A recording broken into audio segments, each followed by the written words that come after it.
سید امین القادری صاحب قبلہ، ان کی انگلی کو دیکھا چاند ٹکڑے ہو گیا. حضرت موسیٰ نے عصا کو دریا پہ لگایا تو عصا میں دریا میں راستے پیدا ہو گئے, دریا ٹکڑے ہوا. عصا لگایا دریا پہ تو دریا ٹکڑے ہوا. وہاں عصا ٹچ کرنا ہوا تو دریا ٹکڑے ہوا. یہاں نہ عصا ہے نہ ٹچ کرنا ہے, صرف اشارہ کیا تو چاند ٹکڑے ہوئے. میرے امام اسی لیے تو کہتے سب سے اولا وہ آلہ ہمارا نبی, سب سے بالا وہ آلہ ہمارا نبی, اپنے مولا کا پیارا ہمارا نبی, دونوں عالم کا دولا ہمارا نبی. بجھ گئی جس کے آگے سبھی مشعلے, شمع وہ لے کر آیا ہمارا نبی. خلق سے اولیاء, اولیاء سے رسول, اور رسولوں سے آلہ ہمارا نبی. جس کی دو بوند ہے کوثر و سلسبیل, ہے وہ رحمت کا دریا ہمارا نبی. جس نے ٹکڑے کیے ہیں کمر کے وہ ہے نور وحدت کا ٹکڑا ہمارا نبی. کون دیتا ہے دینے کو منہ چاہیے, دینے والا ہے سچا ہمارا نبی. اے میری قوم کے جوانوں, اگر دنیا کے گستاخوں کو جواب دینا ہے تو آج سے یہ دل پہ نقش کر لو, حضور کے ڈنکے بجا دو. اپنے بچوں کو سوتے وقت, اپنے بچوں کو سوتے وقت کتے بلی طوطا مینا کی کہانی نہیں سنائیں گے. اپنے بچوں کو سلاتے وقت, کھانا کھلاتے وقت رسول اللہ کی واقعات سنائیں گے. حضور کی زلف عنبری کا تذکرہ, کبھی حضور کے پسینے کا ذکر, کبھی حضور کی آنکھوں کا ذکر, کبھی حضور کے رخ وجہ کا ذکر, کبھی حضور کے پیروں کا ذکر. میرے عزیز, اپنے نبی کی شان ہی نرالی ہے. ہم زمین پہ پیر رکھتے ہیں, توجہ کرنا, ہم زمین پہ پیر رکھتے ہیں تو زمین پر نشان پڑتا ہے پیروں کا, لیکن میرے نبی کی شان یہ ہے, جب میرے آقا زمین پر اپنے پیر کو رکھتے تھے تو مٹی پر نبی کے قدم کا نشان نہیں بنتا تھا, مٹی پہ قدم کا نشان نہیں بنتا تھا. لیکن جب پتھروں پہ قدم رکھتے تھے تو پتھروں پر قدم کا نشان بن جایا کرتا تھا. میرے عزیز, آج دنیا میں کوئی کتنا بھی خوبصورت ہو, لے آؤ بڑے سے بڑا خوبصورت, ہم چیلنج کرتے لے آؤ, تمہارے پاس کون حسین جہاں ہے لے آؤ. لیکن جب اس خوبصورت انسان کا پسینہ نکلے گا, کتنا بھی خوبصورت ہوگا تو بدبودار پسینہ نکلے گا. یہی تو ہے نا, بدبودار پسینہ نکلے گا. واللہ میرے نبی کتنے حسن والے تھے کہ ان کا پسینہ خوشبودار ہوا کرتا تھا. اور اللہ اکبر, بے ترتیب نبی پاک کا پسینہ کبھی نہیں بہتا تھا, بلکہ صحابہ کہتے ہیں رسول اللہ کا پسینہ پیشانیوں پر, موتی پیشانی پر موتیوں کی طرح ایسے لگتا تھا جیسے کسی چاندی کی پلیٹ پر کسی نے سونے کی موتیاں ٹاک دی ہو, ایسے لگتا تھا. اور حضور کے پسینے کی شان یہ ہے, اللہ اکبر. میرے امام کہتے ہیں واللہ جو مل جائے میرے گل کا پسینہ. یہ بھی امام احمد رضا کی ندرت فکر ہے. امام نے یہ نہیں کہا واللہ جو مل جائے, ملنے کی بات نہیں کی, ملنے کی بات. اور ملنے ملنے میں کتنا فرق ہے. قیمتی سے قیمتی خوشبو مل جائے فائدہ نہیں ہوتا, بیگ میں رکھیے جیب میں رکھیے کچھ فائدہ نہیں, مل گئی کوئی فائدہ نہیں ہے نا. خوشبو کا فائدہ کب ہے, جب ملے. لیکن امام کہتے ہیں ہمارے نبی کا پسینہ وہ ہے کہ صرف مل جائے, صرف ملنا تو بہت بڑی بات ہے, مل جائے. واللہ جو مل جائے میرے گل کا پسینہ, مانگے نہ کبھی عطر نہ پھر چاہے دلہن پھول.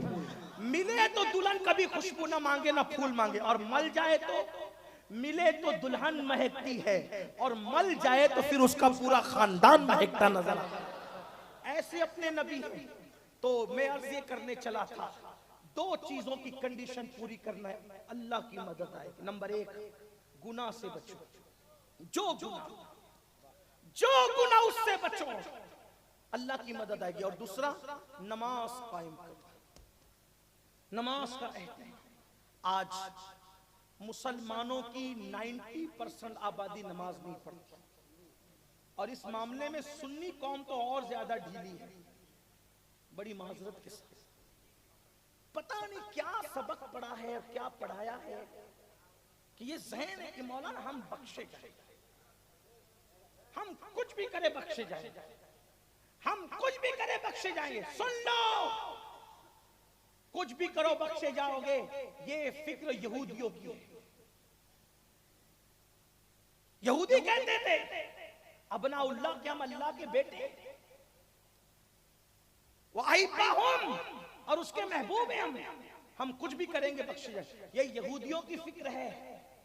اسلامی فکر کیا ہے؟ رسول اللہ نے اپنے خاندان کے لوگوں سے کہا تھا، اے میرے خاندان کے لوگوں، عمل کرنا۔ عمل کس کو کہہ رہے ہیں؟ دوسروں کو نہیں، خاندان کو نہیں۔ اور خاندان کا نسب، سب کے نسب کٹ ہو جائیں گے، ٹوٹ جائیں گے قیامت کے دن، رسول اللہ کا نسب باقی رہے گا۔ لیکن پھر بھی خاندان والوں کو مخاطب کر کے فرما رہے، اے میرے خاندان کے لوگوں، عمل کرنا۔ عمل، کہیں ایسا نہ ہو کہ لوگ عمل لے کر آئیں اور تم صرف نسب لے کر آؤ۔ جس کو عمل نے پیچھے کر دیا اس کو نسب کبھی آگے نہیں کر سکتا۔ کس کو تلقین ہو رہی؟ خاندان کے لوگوں کو۔ اور یہاں ہم بے فکر ہیں، فجر چھوڑ رہے، ظہر چھوڑ رہے، عصر چھوڑ رہے، مغرب چھوڑ رہے، داڑیاں مڈا کے گٹروں میں پھینک رہے، زنا میں ڈوبے، پھر بھی ہاتھ سے جنت نہیں جاتی۔ ہم جنت میں نہ جائیں گے تو کون جائے گا؟ سن لو، اللہ کے رسول صلی اللہ علیہ وآلہ وسلم نے فرمایا کہ جس نے جان بوجھ کر نماز چھوڑ دی وہ میرے ذمے سے باہر ہے، قیامت کے دن اس کے ساتھ میرا کوئی وعدہ نہیں ہے۔ کون کہہ رہا ہے؟ اللہ کے رسول صلی اللہ علیہ وآلہ وسلم، سچے نبی فرما رہے، صادق و مصدوق فرما رہے کہ جس نے جان بوجھ کر ایک وقت کی نماز چھوڑی، قیامت کے دن اس کے ساتھ میرا کوئی وعدہ نہیں۔ آئیے ذرا اگر سننا چاہتے ہیں تو دھڑکتے دل سے درۃ الناصحین کی ایک روایت سن لیں۔ اللہ کے رسول مصطفیٰ کریم رؤوف الرحیم غیب دا نبی صلی اللہ علیہ وآلہ وسلم مسجد نبوی میں اپنے اصحاب کے ساتھ جلوگر ہیں، میرے آقا اپنے صحابہ کے ساتھ جلوگر ہیں۔ ایسے میں ایک دیہاتی روتے ہوئے آتا ہے، ایک عرابی دیہاتی، ایک جوان روتے ہوئے آتا ہے، اور روتے روتے آ کر کے بارگاہ رسالت میں کھڑا ہو جاتا ہے۔ میرے نبی جن کی شان یہ تھی کہ کسی کی آنکھ میں میرے آقا کبھی آنسو نہیں دیکھ سکتے تھے، اللہ کے حبیب غیب دا نبی صلی اللہ علیہ وآلہ وسلم نے پوچھا، اے جوان کیوں رو رہا ہے؟ تیرے رونے کی وجہ کیا ہے؟ وہ جوان کہتا ہے، یا رسول اللہ صلی اللہ علیہ وآلہ وسلم، میرے باپ کا انتقال ہو گیا ہے، میرا باپ مر چکا ہے، وہ دنیا سے چلا گیا، لیکن آقا میرے باپ کو نہ کوئی غسل دینے والا ہے، نہ کوئی کفن پہنانے والا ہے۔ آقا میرے باپ کو غسل دینے والا گاؤں میں کوئی ملتا نہیں، دیہات میں کوئی ملتا نہیں، اور نہ کوئی اس کو کفن پہنانے والا ملتا ہے۔ یاد رکھنا جیتے جی جتنے ہوج موج کر لو، ایک دن تو مرنا ہے میرے بھائی۔ اپنی جوانی پر کب تک غرور کرتے رہو گے؟ کب تک اپنی جوانی پر اپنے دولت پہ گھمنڈ کر کے خدا کو ناراض کرو گے؟ اس کے غضب کو کب تک چیلنج کرو گے؟ آخر موت ہے موت۔ کورونا کی وبا نے ہمیں جھنجھوڑ کر کے رکھ دیا۔ ہاں ہاں، جن کے پیچھے ہزاروں لوگ چلا کرتے تھے، جب وہ مرے تو ان کے جنازے میں ان کے بیٹوں کو تک شریک ہونے کا موقع نہیں ملا۔ کیا یہ عبرت کی آنکھوں سے نہیں دیکھتے؟ کیا عبرت کی آنکھوں سے دیکھ کر ہوشیار نہیں ہوتے؟ اللہ اکبر، ہم نے تو دیکھ کر کے ایسے لوگوں کو سوچا تھا کہ جب ان کے جنازے اٹھیں گے تو لاکھوں لوگ ان کے جنازے میں رہیں گے، لیکن خود کے بیٹے بھی شریک نہ ہو سکے۔ کروڑوں پتی باپ کی جنازے میں، اربوں پتیوں کے جنازے میں، بڑے بڑے سردار لوگ، بڑے بڑے عزتدار کہلانے والے، کیا عبرت نہیں ہے؟ اللہ اکبر، اس لیے خدا کے غضب کو چیلنج مت کرو، نہ جوانی کے نشے میں، نہ دولت کے نشے میں، نہ طاقت کے نشے میں۔ ایک دن موت ہے موت۔ جسم کا رشتہ روح سے جب ٹوٹ جائے گا اس وقت کوئی مدد کے لیے نہیں آئے گا۔ اللہ مدد کرے تو اس کا کرم ہے، ورنہ پھر یاد رکھنا جب وہ عذاب دینے پر آئے، جب وہ سزا دینے پر آئے تو دنیا کی کوئی طاقت بچا نہیں سکتی۔ وہ دیہاتی آقا کریم کی بارگاہ میں کہہ رہا ہے، آقا میرا باپ مر چکا ہے، اس کا انتقال ہو چکا ہے، اور اس کو نہ کوئی غسل دینے والا ہے، نہ کوئی کفن پہنانے والا ہے، یا رسول اللہ میں کیا کروں؟ میرے آقا نے کرم فرمایا اور اپنے دونوں یاروں کو، سیدنا ابو بکر صدیق۔ کون ابو بکر؟ انبیاء کے بعد روئے زمین پر سب سے افضل ترین ہستی انسانوں میں کوئی ہے تو صدیق اکبر ہے۔ افضل البشر بعد الانبیاء بالتحقیق سیدنا ابو بکر صدیق رضی اللہ تعالیٰ عنہ۔ صدیق اکبر کو بھیجا، فاروق اعظم کو بھیجا،